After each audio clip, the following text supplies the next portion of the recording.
দেখো কিভাবে করবে বলো, এটা কার ডাইমেনশন? আচ্ছা প্রথমে আগে বলবে কার ডাইমেনশন, মানে নিউটন কার ডাইমেনশন, ডাইন কার ডাইমেনশন, কোন ফিজিক্যাল কোয়ান্টিটির ডাইমেনশন? ফোর্সের। তাহলে ফোর্সের ডাইমেনশন লিখে ফেলবে ml t to the power -2। এত অবধি ক্লিয়ার? এবার দেখবে নিউটন কিসে আছে? SI। ক্লিয়ার?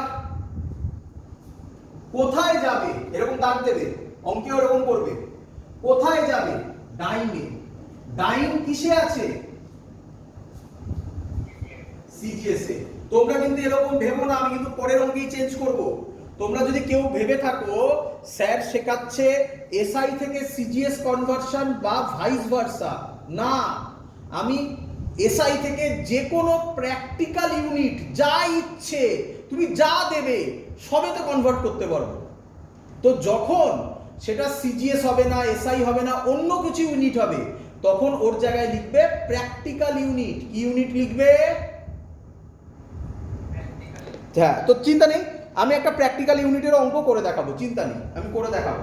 চলো আগে এটা করে দেখাবো।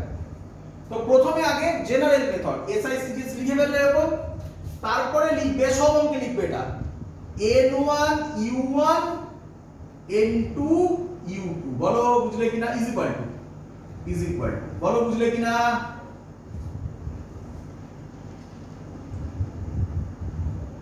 সব অঙ্কে যাই লিখ না কেন n1 u1 is equal to n2 u2। Clear? কিরে না, হ্যাঁ ফর্মুলা। আচ্ছা ভালো কথা, এটা কোথা থেকে এলো? তোমরা যদি আমার ডাইমেনশন অ্যানালিসিসের প্রথম ভিডিও দেখো, সেখানে আমি লিখেছিলাম physical quantity is equal to nu। ভালো করে দেখবে, এটা লিখিয়েছিলাম আমি, তাই না? তাহলে এই nu ফিজিক্যাল কোয়ান্টিটিটা SI তে যা হবে CGS ও তাই হতে হবে। তাই n1 u1 is equal to n2 u2। Clear? এবার মানে বলবো প্রত্যেকটা। হয়েছে?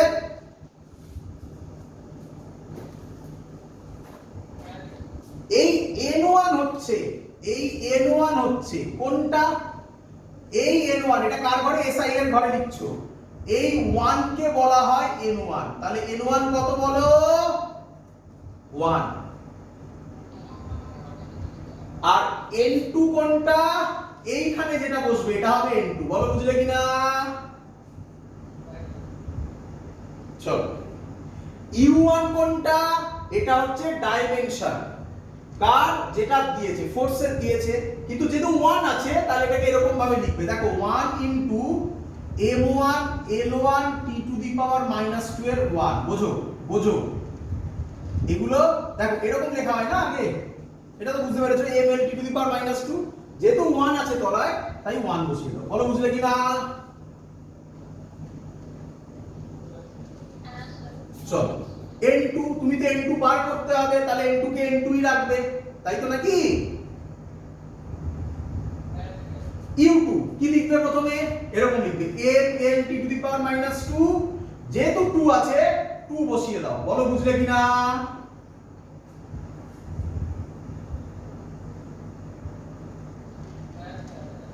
এবার n2 বার করবে। বলো n2 কত হবে? দেখো তো এরকম ভাবে লেখা যায়, এটা তলায় আসবে m1 by m2 l1 by l2, যে যার তলায় সেইভাবে লিখবে t1 by t2 whole to the power -2। বলো এটা বুঝলে কিনা? ইনটু 1, তাই তো? এখানে ইকুয়াল টু ইনটু 1, তাই তো? এই 1টা আছে। ক্লিয়ার?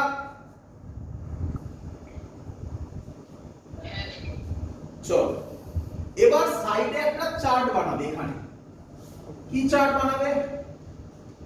m1, ভালো করে শুনবে, m1 m2 l1 l2 t1 t2, এরকম একটা চার্ট বানাবে। সব অঙ্কে তাই হবে। ক্লিয়ার এত অবধি সবার? আচ্ছা বলো আমাকে M1 সব এই 1 গুলো সব কোন ইউনিটে লেখা, কোন ইউনিটে লেখা? SI। তাহলে M1 কিসের unit? KG. L1 metre, T1 second. বলো ঠিক লিখেছি কিনা?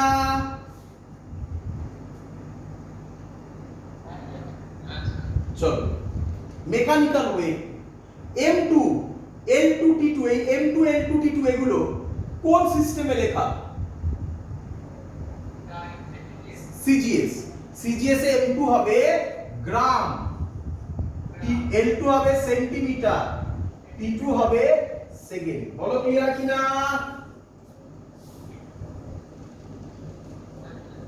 চলো তাহলে M1 কে মুছে দিয়ে তুমি কি লিখবে?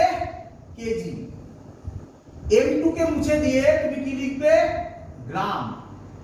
L1 কে মুছে দিয়ে কি লিখবে বলো? মিটার। L2 কে মুছে দিয়ে বলো?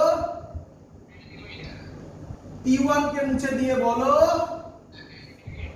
সেকেন্ড। T2 কে মুছে দিয়ে বলো? সেকেন্ড। এতই সহজ, পুরো মেকানিক্যাল মেথড। ক্লিয়ার? একটু বড় মেকানিক্যাল প্রসেস। ক্লিয়ার? আচ্ছা আমাকে বলো কিসের থেকে কিসে কনভার্সন হচ্ছে? ভালো করে দেখো, কিসের থেকে কিসে কনভার্সন হচ্ছে? SI থেকে CGS। তাহলে SI থেকে CGS এ কনভার্সন হচ্ছে, তাহলে SI কে রাখবে না CGS কে রাখবে? একদম। তাহলে SI গুলো কিসে কনভার্ট করবে? CGS এ। বাবা কিছু নেই, কেজি আছে, তার মানে সামনে কত আছে? কিছু না থাকলে সামনে কত আছে? 1। 1 কেজি। কেজি থেকে গ্রামে যাওয়া মানে কি দিয়ে মাল্টিপ্লাই হয়?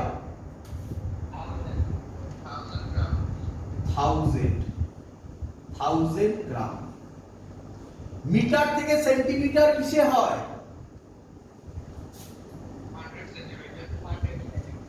ভালো করে বুঝবে। সেকেন্ডে আর তো হাত দেওয়ার কিছু নেই, কারণ এসআই তেও সেকেন্ড, সিজিএস এও সেকেন্ডই। দেখো এবারে গ্রাম গ্রাম কাটবে, সেন্টিমিটার সেন্টিমিটার কাটবে, সেকেন্ড সেকেন্ড কাটবে। বলো n2 কত হবে? 1 ইনটু এখানে তিনটে জিরো, এখানে দুটো জিরো, তাহলে 10 টু দি পাওয়ার কত হয়? কোন ইউনিট আছে এখানে? আর সব তো কেটে গেছে ইউনিট। তাহলে n2 এর ভ্যালু পেলে 10 টু দি পাওয়ার 5। এবার ফিল ইন দা ব্ল্যাঙ্কস। এই যে উপরে লিখে রেখেছো, n2 এর জায়গায় কি লিখবে? কেমন লাগলো? একটু লেন্দি আমি জানি, তোমরা অনেকেই ভাবছো স্যার মুখস্থ করেছিলাম ভালো ছিল। আরে বাবা এটা জানতিস বলে মুখস্থ, এর পরের অঙ্কটা দেখ সুন্দর লাগবে। ক্লিয়ার? এরকম অঙ্ক দেখ। হ্যাঁ বাবা এটা বড় প্রসেস না, এটাই প্রসেস। এটা তুই জানিস বলে তোর এবার বড় লাগছে। এবারে আমি একটা অঙ্ক দিচ্ছি, দেখ তখন বুঝতে পারবি। এটা বড় প্রসেস না, এটাই একটা অঙ্ক, নতুন অঙ্ক। দেখ বোঝ, আগে তোরা মুখস্থ করছিস, ওটা এলো কোথা থেকে, এই হলো তার টেকনিক। এটা বড় নয়, এটা এখন বড় লাগছে তার কারণ হচ্ছে প্রথম প্রথম করছিস বলে। বাড়িতে একটু দুবার তিনবার প্র্যাকটিস করবি, দেখবি মেকানিক্যাল মেথড। ঠিক আছে? হ্যাঁ বাবা এরকমই করতে হবে, স্কুল ছড়াই আলাদা হবে। ক্লিয়ার? পরের অঙ্ক দেব? চলো এবার দেখো, তোমরা আর মুখস্থ বলতে পারবে না, কিন্তু আমরা যেভাবে শিখেছি সেইভাবে করব। চলো কি বলছে? তো আমাদের লাস্ট মেথড হচ্ছে আজকে। কি বলছে? বলছে লেখো find the value of 60 joule per minute. Find the value of 60 joule per minute. Find the value of 60 joule per minute on a system that has system that has 100 gram, 100 centimeter, 100 gram, 100 centimeter, and 1 minute, as the base unit,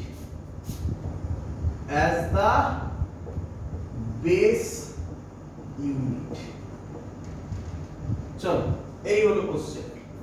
দেখো তোমরা কি কোনোদিনও শুনেছো এরকম কোন unit? হ্যাঁ, and 1 minute as the base unit। তোমরা কি এরকম কোনোদিনও শুনেছো যে ইউনিটে 100 গ্রাম থাকে, আবার 100 সেন্টিমিটার থাকে, আবার 1 মিনিট থাকে? শুনেছো নাকি এরকম? তাহলে আমি কি বলতে পারি এটা এসআইও নয়, সিজিএসও নয়, এমকেএসও নয়, এটা একটা নিউ সিস্টেম? তাহলে চলো দেখো এবার কিভাবে করছি। তোমরা প্রথমে আমাকে বলো যে এটা কার জন্য করছো। Find the value of 60 joule per minute. আমি কি এটা লিখতে পারি 60 জুল পার মিনিট? এটাকে লেখা যায় 60 জুল বাই 60 সেকেন্ড লেখা যায়।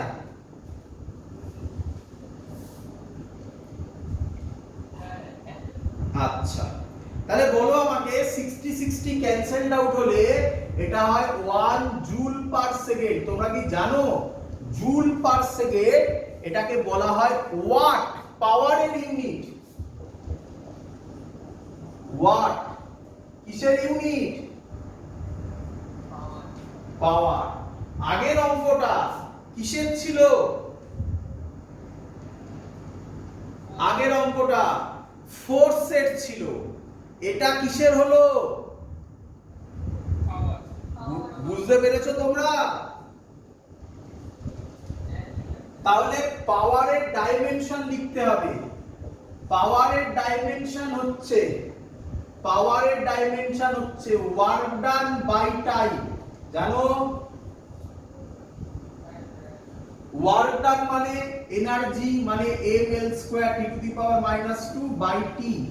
তাহলে ডাইমেনশন বেরিয়ে গেল ml square t to the power -3। Clear?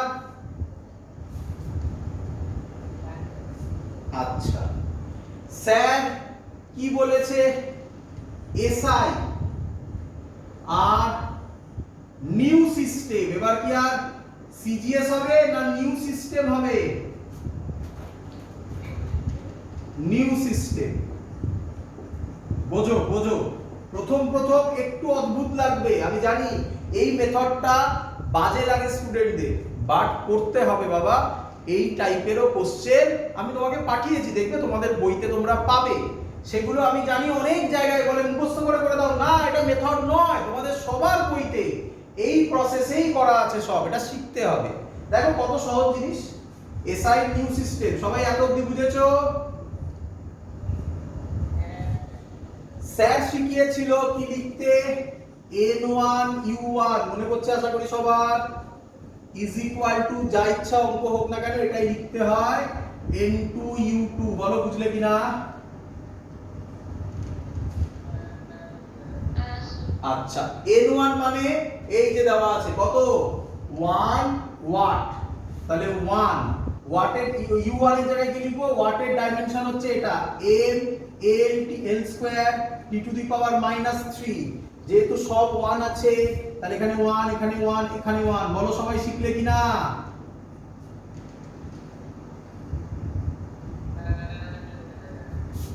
n2 n2 এর মতো থাকবে, u2 এর জায়গায় লিখবে m l t to the power l square t to the power -3। যেহেতু 2 আছে এটাই 2, এটাই 2, এটাই 2। বলো ক্লিয়ার কিনা? সেম মেথড বললাম না, একদম ইজি। তাহলে n2 হবে 1 into m1 by m2 into l1 by l2 square t1 by t2 whole to the power -3।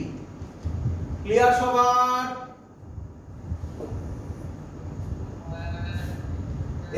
এবার এখানে লিখে লিখে করব m1 m2 l1 l2 t1 t2। ভালো করে বোঝো, এইখানটায় প্রবলেম হবে এবারে। এতদিন বোঝা গেছে সবার? আগেরটাও তাই করেছিলাম, দেখো পুরোটাই একটা যেন ছকে বাঁধা। তোমাকে সেই প্রসেসগুলো মনে রাখতে হবে, তারপর ভ্যালুগুলো বসাবে। করি, চলো। m1 মানে m1 বলো বলো, এটা কোন সিস্টেমে আছে? 1 গুলো সব কোন সিস্টেমে আছে? এসআই। তাহলে হবে এটা কেজি, এটা মিটার, এটা সেকেন্ড। এত অবধি তো সবার বোঝা উচিত। ফিরে এর পরেরটা কিন্তু একটু ডিফিকাল্ট। কেন ডিফিকাল্ট? m2 অঙ্কে বলে দিয়েছে, দেখো কিসে আছে বলেছে, বলো কিসে আছে m2? হ্যাঁ, নিউ ইউনিটটা, নিউ ইউনিটে কি আছে? মাসের ইউনিট কি দেওয়া আছে? হ্যাঁ, তাহলে m2 এর জায়গায় বসাবে 100 গ্রাম, l2 এর জায়গায় কি বসাবে? 100 সেন্টিমিটার, t2 এর জায়গায় কি বসাবে? 1 মিনিট না বসিয়ে 60 সেকেন্ড বসাতে পারি, একই তো জিনিস। নয়তো সেকেন্ড সেকেন্ড তো কাটবে না না। চলো, অথবা দরকার নেই তুমি এখন 1 মিনিটই বসাও, দরকার নেই, এখানে ডাউট হতে পারে তোমাদের। 1 মিনিটই বসাও, ঠিক আছে, চিন্তা নেই, সহজ হয়ে যাবে। আর ক্লিয়ার সবার? এত অবধি বোঝা গেছে এটা? চলো এখানে বসাবো, m1 এর জায়গায় মুছে কি বসাবো? কেজি। m2 এর জায়গায় মুছে কি বসাবো তোমরা বলো? m2 মুছে 100 গ্রাম, ভেরি গুড। l1 মুছে কি বসাবো? মিটার। l2 মুছে কি বসাবো? কোথায় গেল l2? 100 সেন্টিমিটার। t1 মুছে কি বসাবো? সেকেন্ড। t2 মুছে কি বসাবো? মিনিট। 1 মিনিট, তাই তো? বলো সবার ক্লিয়ার কিনা? জায়গা আমার কম পড়েছে, ওপরটা মুছে দিই। জায়গা কম পড়েছে, ওপরটা মুছে দিলাম। দেখো এবার কেজি, বলো n2 লিখছেন এখানে, n2 1 ইনটু কেজি। কেজি কে গ্রামে করলে কত হয়? 1000 গ্রাম বাই 100 গ্রাম। মিটার কে সেন্টিমিটারে করলে 100 centimetre by 100 centimetre whole square. এটা দেখো সেকেন্ডে আছে, সেকেন্ড আছে, এটা মিনিট আছে। তাহলে এই মিনিটটাকে সেকেন্ডে যদি নিয়ে যাই তাহলে কত হবে? 1 second by 60 second to the power -3। তাহলে n2 এর ভ্যালু হচ্ছে, গ্রাম গ্রাম কাটলো, সেন্টিমিটার, এটা পুরোটাই কেটে গেল 100 100, সেকেন্ড সেকেন্ড কাটলো, তাহলে কি করছে বলো তো? এটা দুটো জিরো দুটো জিরো, তাহলে কি করে থাকলো? 10, 1 ইনটু 10 ইনটু, এটা তো 1 হয়ে গেল, এটা হয় 1/60 হোল টু দি পাওয়ার -3। বলো সবাই বুঝলে কিনা? সিম্পল ক্যালকুলেশন, আর কিছু নেই। দেখো তারপর এটা বুঝবো আর কি করব। এটাকে এরকম লেখা যায়, দেখো তো, n2 হবে 10 ইনটু 60। ভালো করে দেখো, 1/60 হোল টু দি পাওয়ার -3 আছে, তাই না? এটাকে আমি এরকম লিখতে পারি, 60 ইনটু 60 ইনটু 60, -3 আছে, উপরে উঠলে প্লাস হয়ে যাবে নাকি? ব্যাস, 666 কত হয়? 216 ইনটু 1 2 3 4 10 টু দি পাওয়ার 4। বলো সবাই বুঝলে কিনা? একটু লেন্দি মেথড, বাট পারবে করতে বা সবাই? দ্যাটস অল, কমপ্লিট আমাদের পুরো জিনিস, ডাইমেনশন অ্যানালিসিস ফুল কমপ্লিট। আমরা পরের দিন যেটা করব তার নাম হচ্ছে, এটাও খুব ইম্পর্টেন্ট জিনিস, কিন্তু খুব সহজ জিনিস, তার নাম হচ্ছে সিগনিফিকেন্ট ফিগার। আমি জানি প্রচুর স্টুডেন্ট তোমরা জানো সিগনিফিকেন্ট ফিগার কি নাম, কি নাম, কি নাম? Significant figure. সিগনিফিকেন্ট ফিগার থেকে, হ্যাঁ বলে রাখি, সিগনিফিকেন্ট ফিগার থেকে কোনো আলাদাভাবে কোশ্চেন খুব কম আসে। সিগনিফিকেন্ট ফিগার থেকে আলাদাভাবে কোশ্চেন খুব কম আসে, বাট সিগনিফিকেন্ট ফিগার থেকে নাম্বার ওয়ান অন্যান্য ম্যাথামেটিক্সে, বিশেষ করে যার নাম এরার অ্যানালিসিস, সেখানে সিগনিফিকেন্ট ফিগার ইউজ করতে হবে, তোমরা জানো অনেকেই। আর তোমরা জানো একটা রাউন্ড অফ করা, তাই না? রাউন্ড অফ করার মেথড তোমরা অনেকেই জানো, বাট তবুও আমি একবার বলে দেবো, এই রাউন্ড অফ করার মেথড আমাদের সেখানে সিগনিফিকেন্ট ফিগারের লজিক লাগবে। আর সব থেকে বড় কথা হচ্ছে প্র্যাকটিক্যালে খুব লাগবে, প্র্যাকটিক্যালে সিগনিফিকেন্ট ফিগারের কনসেপ্ট খুব লাগবে। একটা ছোট্ট ভিডিও হবে রাফলি 30 মিনিটসের, 30 থেকে 40 মিনিটসের মধ্যে আমাদের সিগনিফিকেন্ট ফিগার কমপ্লিট হয়ে যাবে। এবং নেক্সট ক্লাসেই আমরা আরেকটা জিনিস শুরু করব, তার নাম বেসিক ম্যাথামেটিক্স। তো আমি বলবো এই ক্লাসটা কেউ মিস করো না। সিগনিফিকেন্ট ফিগার আমি যখন বলে দেবো তোমরা সবাই বুঝতে পারবে, খুব কঠিন হবে না। বেসিক ম্যাথামেটিক্স খুব ইম্পর্টেন্ট জিনিস, কারণ প্রচুর স্টুডেন্ট আছো তোমরা যারা নিট দেবে, যাদের ক্ষেত্রে ম্যাথামেটিক্স অত ইম্পর্টেন্ট নয়, এবং অনেকেই আছো যারা ম্যাথামেটিক্স নাও নিবে, ক্লাস 11-12 ম্যাথামেটিক্সটাকে নাও নি তোমরা, কিন্তু তোমাদের ফিজিক্স আছে, ফিজিক্স তোমাদের নিতে হবে, কারণ পরীক্ষা দেওয়ার জন্য লাগবে, নিট দেওয়ার জন্য। তো সেখানে বেসিক ম্যাথামেটিক্স খুব হেল্প করতে চলেছে। আমি যদি বেসিক ম্যাথামেটিক্স জায়গাটা না করাই প্রথমে, তাহলে আমি যদি এখনই মোশারিন 1 and 2D করাই, তাহলে এখান থেকেই প্রবলেম হওয়া শুরু করবে। স্টুডেন্টদের, ম্যাক্সিমাম স্টুডেন্টদের ভুল প্রসেস হয়, মোশারিন 1 and 2D করে বেসিক ম্যাথামেটিক্স ছেড়ে। এর মধ্যে আমরা 3টে জিনিস করব, তার নাম হবে ট্রিগোনোমেট্রি। ট্রিগোনোমেট্রি নিয়ে অত ভয় নেই, তোমাদের ম্যাক্সিমাম স্টুডেন্টই মোটামুটি পারো। এগুলোতে ভয় ডিফারেন্সিয়েশন, ডিফারেন্স মানে ডেরিভেটিভ বলি আমরা সহজে, ডেরিভেটিভ। আরেকটার নাম হবে ডেরিভেটিভ বা ডিফারেন্সিয়েশন বলে, আরেক নাম হচ্ছে ইন্টিগ্রেশন। ক্লাস 11 এ যাদের ম্যাথামেটিক্স আছে তারা ডেরিভেটিভ ক্লাস 11 এই পড়বে, বাট ইন্টিগ্রেশন ক্লাস 12 এ পড়বে। কিন্তু আমাদের ফিজিক্সে এখনই ইউজ হবে, তাই আমাকে আলাদা করে সেই ক্লাস নিতে হবে। ক্লিয়ার সবার? বোঝা গেছে? তো যে অ্যাসাইনমেন্টগুলো দিয়েছি তোমরা সবাই কমপ্লিট করে ফেলো। আমি আশা করব আজকের ক্লাস সবাই বুঝতে পেরেছো। বাড়িতে প্র্যাকটিস করতে থাকো, খুব ইম্পর্টেন্ট কথা, বাড়িতে প্র্যাকটিস করতে থাকো। দ্যাটস অল, আজকে এত অবধি থাকলো। Good night. হ্যাঁ নিঃসন্দেহে রেকর্ডিং পাবে, কালকে সকালের মধ্যে পেয়ে যাবে রেকর্ডিং। ক্লিয়ার? Good night.